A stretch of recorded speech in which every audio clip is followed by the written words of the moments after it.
ہمارے اسلاف کا طریقہ محبت اور مودت اہل بیت رہا ہے۔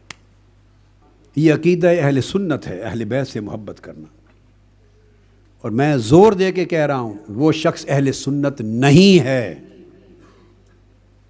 جو محبت و مودت اہل بیت سے جس کا دل خالی ہے، جس کے دل میں محبت اور مودت اہل بیت کی ذرہ برابر کمی ہے، وہ اہل سنت والجماعت نہیں ہے۔ اسے سوچنا چاہیے کہ کہیں نہ کہیں اس کے اندر خارجیت نے ڈیرا ڈال رکھا ہے۔ اہل سنت کی شناخت ہے حب و تکریم صحابہ، حب و تکریم اہل بیت، یہ دونوں شاخیں مل کر حب رسول بنتی ہے۔ محبت رسول محبت اہل بیت کے بغیر معنی نہیں رکھتی۔ وہ شخص جھوٹا ہے دعویٰ محبت رسول میں جو حضور کی محبت کا دعویٰ تو کرتا ہے مگر دل اس کی محبت اہل بیت سے خالی ہے۔ اور یہ میری بات نہیں ہے، میں نہیں کہہ رہا ہوں۔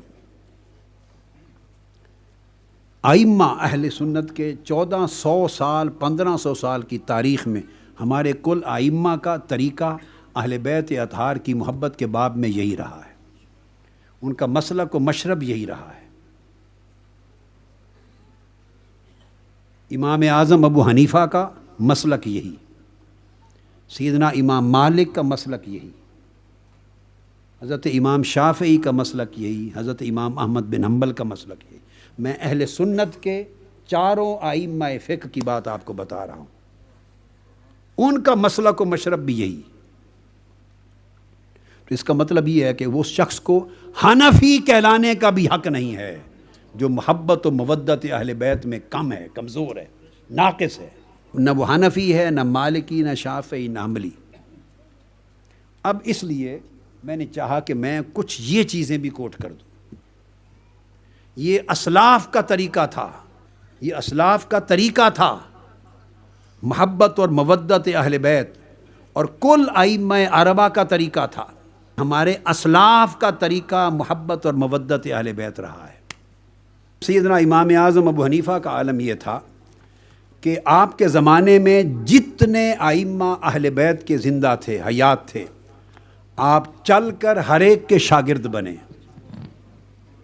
اب خود کو حنفی کہلانے والے دیکھیں کہ حنفیت میں کتنی مودت اہل بیت ہے۔ سیدنا امام اعظم ابو حنیفہ امام محمد الباقر کے شاگرد ہوئے، امام محمد الباقر کے شاگرد ہوئے۔ اس کو امام ابن ابی حاتم نے بیان کیا، امام مزی نے بیان کیا تہذیب الکمال میں، امام ذہبی نے، علامہ عسقلانی نے، امام سیوطی نے، سب نے بیان کیا کہ امام اعظم ابو حنیفہ امام محمد الباقر کے شاگرد ہوئے۔ اور ان کا قول بیان کرنا چاہتا ہوں کہ جب آپ مدینہ طیبہ میں حضرت عبداللہ بن مبارک روایت کرتے ہیں، امام عبداللہ بن مبارک روایت کرتے ہیں کہ امام ابو حنیفہ رضی اللہ تعالیٰ عنہ جب مدینہ گئے تو سیدنا امام محمد الباقر کی خدمت میں حاضر ہوئے، اور حاضر ہوئے تو ان کی خدمت میں حاضر ہو کے اپنی عقیدت کا اظہار کیا اور ایک جملہ بولا، وہ جملہ سنا رہا ہوں۔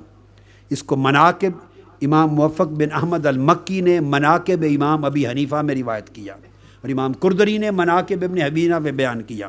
امام اعظم کے مناقب پر سب سے بڑا عظیم جو خزانہ ہے، مصدر ہے کتاب کا، دونوں نے، انہوں نے کہا فَإِنَّ لَكَ، سیدنا امام محمد الباقر علیہ السلام کو امام ابو حنیفہ عرض کر رہے ہیں فَإِنَّ لَكَ عِنْدِي حُرْمَةٌ، فَإِنَّ لَكَ عِنْدِي حُرْمَةً كَحُرْمَةِ جَدِّكَ صلی اللہ علیہ وآلہ وسلم فی حیاتہ علی اصحابہ۔ امام اعظم ابو حنیفہ نے فرمایا کہ خدا کی قسم اے امام محمد الباقر، آپ کی حرمت اور تعظیم و تکریم میرے اوپر اس طرح واجب ہے جس طرح صحابہ کرام پر تاجدار کائنات کی واجب تھی۔ جو تعظیم و تکریم صحابہ آقا علیہ السلام کی کرتے تھے، میں اس طرح وہ تعظیم آپ کی کرتا ہوں، چونکہ آپ کی حرمت میں حرمت مصطفیٰ نظر آتی ہے، آپ کی تعظیم میں تعظیم مصطفیٰ نظر آتی ہے، آپ سے محبت اور مودت میں مودت اور مودت مصطفیٰ نظر آتی ہے۔ یہ امام اعظم ابو حنیفہ المناقب للموفق المکی صفحہ 168 یہ امام محمد الباقر کا صرف میں نے حوالہ دیا۔ پھر اس طرح آپ امام محمد الجعفر کے شاگرد ہوئے، امام اعظم، ان کے شہزادے سیدنا امام جعفر الصادق کے شاگرد ہوئے۔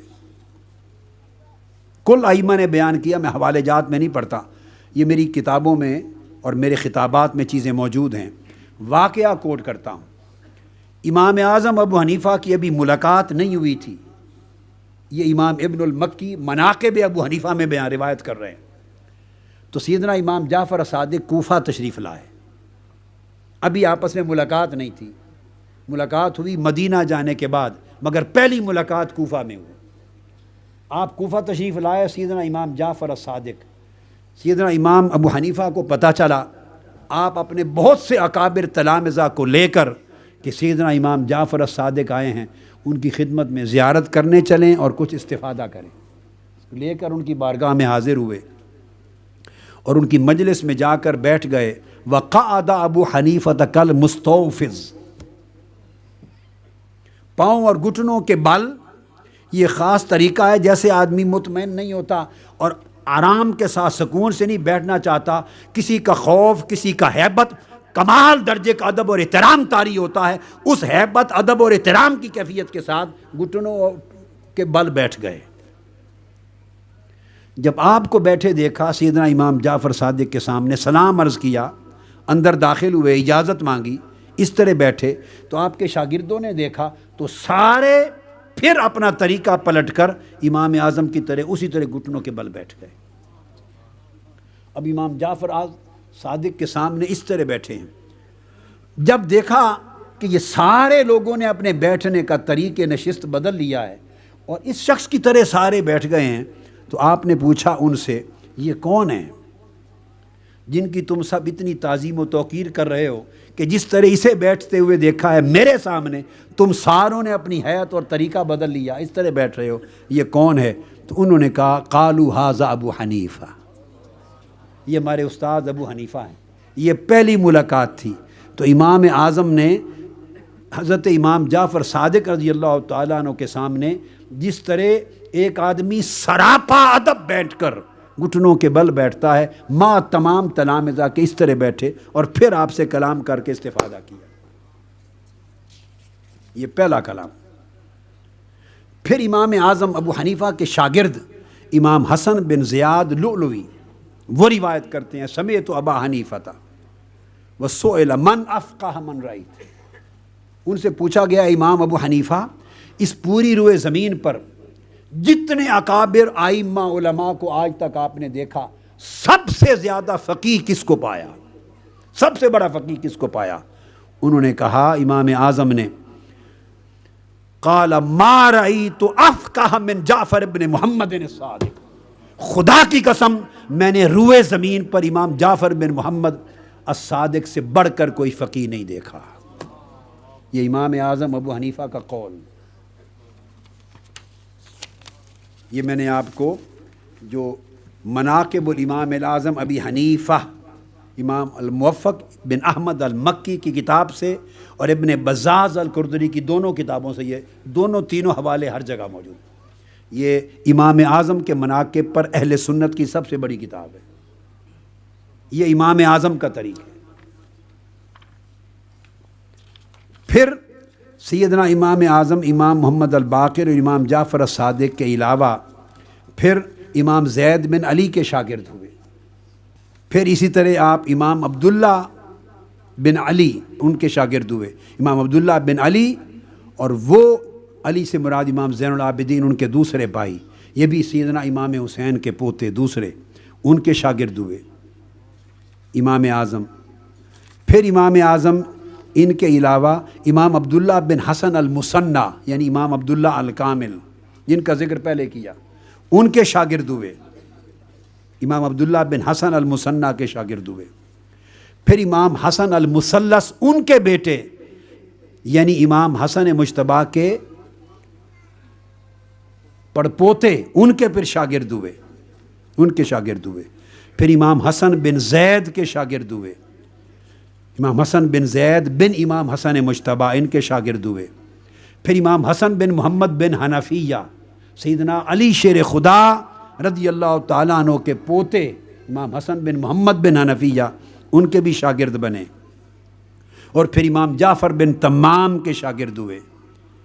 اہل بیت اطہار میں سے امام جعفر بن تمام، یہ امام جعفر بن تمام بن عباس بن عبد المطلب حضور کے چچا حضرت عباس کے پوتے تھے، ان کے شاگرد ہوئے۔